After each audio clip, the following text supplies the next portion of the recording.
سردی اور ٹھنڈے پانی کے خوف سے اگر خامند کا حق ادا نہ کیا جا سکے تو کیا عورت گناہگار ہوگی؟ بسم اللہ الرحمن الرحیم الحمدللہ رب العالمین والصلاة والسلام علی اشرف الانبیاء والمرسلین اما بعد۔ ارسلان بھائی، یہ جو میاں بیوی کا تعلق اور رشتہ ہے یہ بڑا خوبصورت بھی ہے، بڑا نازک بھی ہے، اور اللہ رب العزت نے اس کو اہمیت بھی بڑی دی ہے۔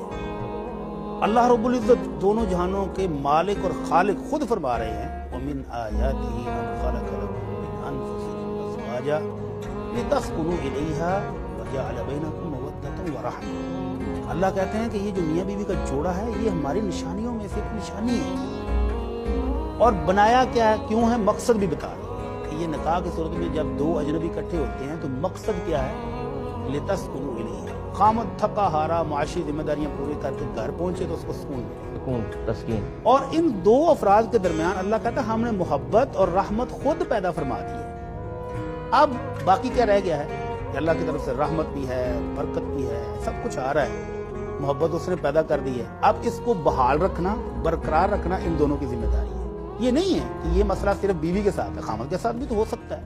بیوی کی بھی جائز فطری خواہش پوری کرنے کا ذریعہ اللہ نے نکاح رکھا ہے، اور نبی رحمت صلی اللہ علیہ وسلم فرماتے ہیں لَمْ يُرَ لِلْمُتَحَابَّيْنِ مِثْلَ النِّكَاحِ۔ میاں بیوی کے درمیان محبت کو قائم رکھنے والی، برقرار رکھنے والی چیز اس فطری خواہش کے علاوہ کچھ ہے ہی نہیں، ایسی کوئی چیز ہے نہیں۔ لباس، جوتے، گھر، گاڑی، بینک بیلنس، کارڈ، ہر چیز آپ دیو، لیکن یہ جو ضرورت ہے میاں بیوی کی فطری، یہ نہ ہو تو گھر گھر نہیں رہتا ہے۔ اگر یہ ضرورت اور یہ حاجت اور ایک دوسرے کا خیال، اس کے جذبات کا خیال، اس کی ضرورت کا خیال نہ ہو تو نکاح کا مقصد ہی فوت ہو جاتا ہے۔ تو میاں بیوی دونوں کو ہی اس کی ضرورت ہے، اور اس کے ساتھ ہی گھر مضبوط ہوتے ہیں۔ اب دونوں کے لیے ہی یہ فطری خواہش پورا کرنا ضروری ہے، دونوں کو ایک دوسرے کا خیال رکھنا چاہیے۔ جہاں اللہ کے رسول صلی اللہ علیہ وسلم نے بیویوں کو حکم دیا ہے، فرمایا لا تؤدی المرأة حق ربها حتى تؤدی حق زوجها۔ جتنی مرضی عبادت کر لے کوئی خاتون، جب تک وہ اپنے خامد کا یہ حق اور خدمت پوری نہیں کرتی اس کی عبادت بھی کسی کام کی نہیں، تو اس کی عبادات کی قبولیت بھی اس خامد کی رضامندی کے ساتھ ملحق ہے۔ اور پھر اللہ کے نبی صلی اللہ علیہ وسلم نے اس حق کی ادائیگی کی اہمیت دیتے ہوئے فرمایا لو كنت آمرا احدا ان يسجد لاحد من بيت الله لامرت المرأة ان تسجد لزوجها۔ اگر میں انسانوں میں سے کسی انسان کو سجدہ کرنے کا حکم دیتا اللہ کے سوا کہ کسی انسان کو سجدہ کیا جائے، تو میں بیوی کو حکم دیتا کہ وہ اپنے خامد کو سجدہ کرے۔ تو یہ اس کے حق کی اہمیت شان ہے۔ اور دوسری طرف آپ نے مردوں کو بھی کہا ہے وعاشروہن بالمعروف، اچھے طریقے سے زندگی گزارنی ہے ان کے ساتھ۔ خیرکم خیرکم لأہلہ، فرمایا بہترین انسان وہ ہے جو اپنی بیوی بچوں کے لیے بہتر ہے۔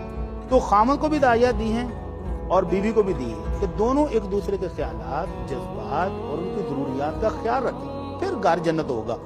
اور اگر کوئی ایک فرد دوسرے کو اگنور کر رہا ہے، بلا وجہ انکار کر رہا ہے، بلا وجہ اس کی ضرورت کا خیال نہیں رکھ رہا، تو پھر مسائل بنتے ہیں۔ ان محترمہ نے جو مسئلہ بیان کیا، سردی کا موسم ہے، ٹھیک ہے، جائز ہے، لیکن ان کی ایک عذر جو ہے وہ بالکل شرعی ہے۔ برفباری کے علاقے ہیں، ابھی لاہور میں سردی آ گئی ہے، گھر میں گرم پانی کی سہولت موجود نہیں ہے، کمزور ہے، بیمار ہے، بیوی عذر پیش کرتی ہے تو خامد کو بھی کھلے دل سے یہ قبول کر لینا چاہیے۔ تو چلیں میاں بیوی ہیں، اللہ نے جائز ضرورت کے لیے اکٹھا رکھا ہوا ہے، کسی بھی وقت پوری ہو سکتی ہے، تو یہ ٹھنڈا موسم نکال لیں، ٹھنڈے دن نکال لیں، یا گرم پانی کا انتظام کر لیں، تو پھر اپنی جائز فطری خواہش پوری کر لیں۔ تو خامد کو بھی بیوی کا خیال رکھنا چاہیے، اور بیوی کو بھی خامد کی خواہش کا احترام کرنا چاہیے، پھر گھر جنت ہے، پھر گھر بہترین گھرانہ ہے۔ اور اگر دونوں بلا وجہ کریں تو پھر واقعی گناہ گار، خامد کرے تو بھی اور بیوی کرے تو بھی، بلا وجہ ان کی اس خواہش کو اگنور کریں